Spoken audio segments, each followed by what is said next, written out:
It's just gone 4 o'clock here in Singapore, and I'm Mark Laudi with you from the Hongbao Media Studios in 138 Robinson Road. We're having our big launch day, our open day today, with guests coming throughout the day. And in fact, if you'd still like to join us, you have until 9 o'clock tonight to do so. We've also had a number of guests joining us in the live webcast. And joining us now live from London is one of our partners in live streaming and live webcasting. His name is Ben Kittow, and he joins us from Big Ben in London. He's the chief executive of the streaming company. Good morning to you in London, Ben. Good afternoon, Mark. Nice to be online with you on this very special day. And it's been a very special day for us, in part because of our office launch. But you know, one of the things that I got asked a couple of times, in fact, by our studio visitors today, is about live webcasting. There's certainly a lot more enthusiasm for it, but a lot of directors of communications and vice presidents of corporate communications and so on are a bit confused about all of the offerings that are out there. I mean, you'll be aware of this too. There's YouTube, which we're on now, there's Facebook and Instagram, but there's also bigger platforms like the full service conference service providers or other platforms. Where does the streaming company fit in? That's a good question. So I think the question or the challenge that we have as companies providing digital media services is to effectively tailor-make the media and make sure it's available in the channel that's most appropriate to the actual end user. So as you rightly say, there's a plethora of different platforms out there, and making a video is one thing, promoting it, making its availability absolutely clear to the end user, and effectively ensuring that the production itself goes well are all parts of the actual links in the chain, as it were, for making sure that your strategy, your digital media strategy is going well. So we are a full-on agency. We're not a platform, we're not a production house, we do everything. We can actually create. We're here in our studio in London where we do over 450 live broadcasts every year, plus training videos. But we also work in the middle of fields, we work in AGMs and town halls, and we have that enormous experience of 10 years of doing live broadcasts. And there's nothing like going live, is there not, Mark? I think you know only too well. Yes, indeed. Wouldn't trade it for the world. But a lot of people who are not used to live will be again wondering, how do I make a decision between the various carriers that are out there? What should people be looking for? What's the secret way, I suppose, the secret sauce, the criteria that they should be using? I guess we actually put ourselves above other platforms in the sense that it is our own platform, so we can actually tailor-make it. That means that actually the quality of the video doesn't need to be compressed just because you're on a very busy platform with thousands or millions of other people. So there's a sort of tailor-making aspect of it that I think is very important. Nothing worse than spending a lot of money on decent production and then having a very fuzzy video at the end of it. You want people that can control the actual delivery of the media. And when it comes to the technology, again, because a lot of this is commoditized, how much does the additional services that you get along with the provider count? I think that's very important. There are absolutely lots and lots of self-serving live solutions out there you can do, and let's face it, we can use our phones as well. I think there's a question of making sure that the application and the platform you're using is actually available in the format that your end user wants. What happens, for example, if you're in a large corporate but they have a very small network? Has anybody thought about the fact that more than 10 or 15 people in a small office might swamp the network?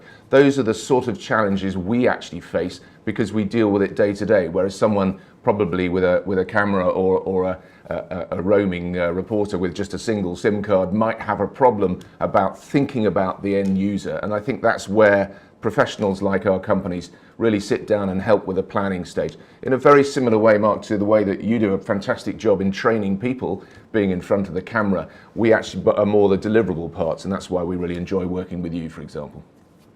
One of the other questions that I've heard from time to time is privacy, because, for example, you mentioned AGMs, which perhaps the event owner would like to push out to a larger audience. But there are others like internal town hall type meetings, which you also mentioned, where privacy is obviously a big concern. Is it actually possible to make sure that your feed is completely locked up and only your staff can see it, unlike, let's say, YouTube, where the link is easily shared?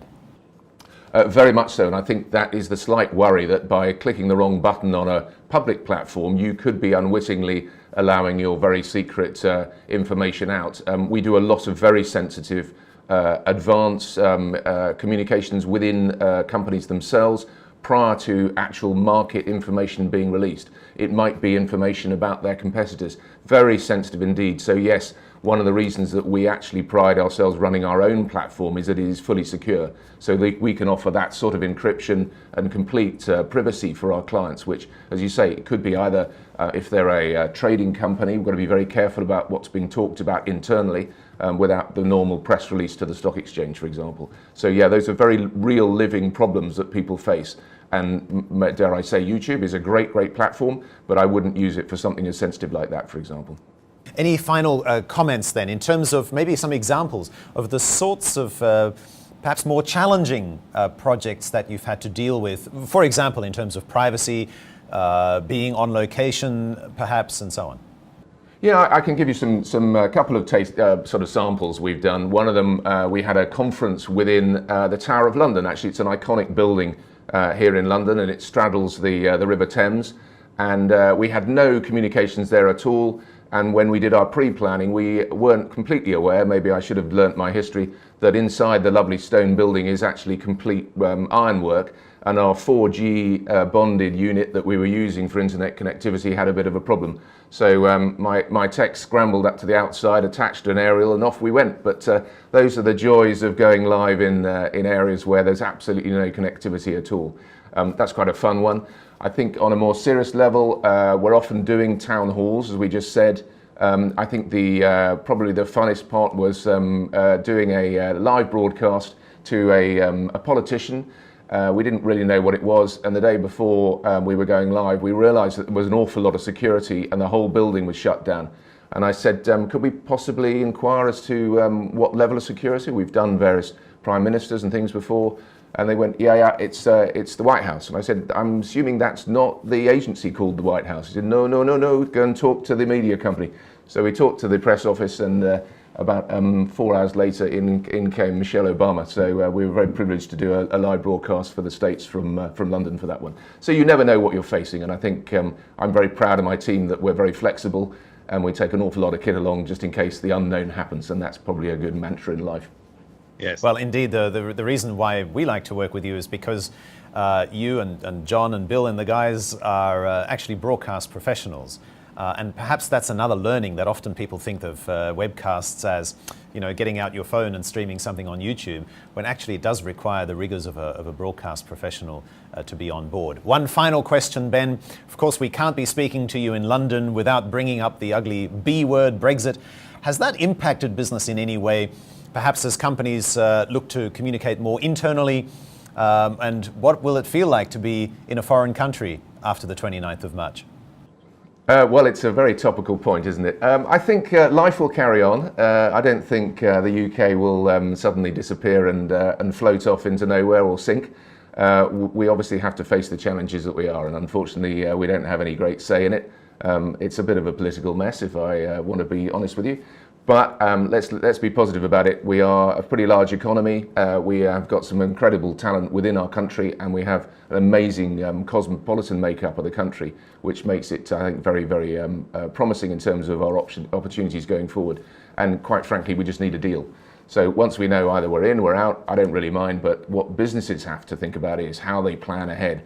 And I think you asked for the biggest effect. I would say there's a pause in terms of forward investment whilst people wait to see what the rules are. And that's probably, for me, a businessman, that's a tough one to face, particularly when you're dealing with companies that want to do something but just want to delay it.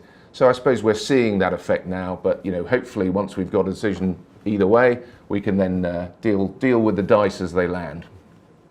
Fabulous, Ben. It's great to talk to you. Thank you very much for taking the time very early in London. And if you are looking at web streaming, particularly across continents in the way that Ben and I are now, he in London, me live in Singapore, the streaming company is the people to contact. You can reach out to Ben directly in London or reach out to me in Singapore, and we can see how we can bring that broadcast experience to bear in your next live webcast. Ben Kittow, thanks again for joining us today. Thank you, Mark. Best of luck. And in the next hour, currently it's 12 minutes past 4. At 5 o'clock, we will tackle privacy issues. Obviously, when you're going live, your senior business leaders or your executive who's giving a presentation on stage may not be fully aware that in actual fact they have an audience not just in front of them in the auditorium, but also live on, well, perhaps the streaming company, YouTube or some other channel. We're going to be hearing from legal counsel on what the issues are that you need to be aware of and how to deal with them. See you again at 5 o'clock.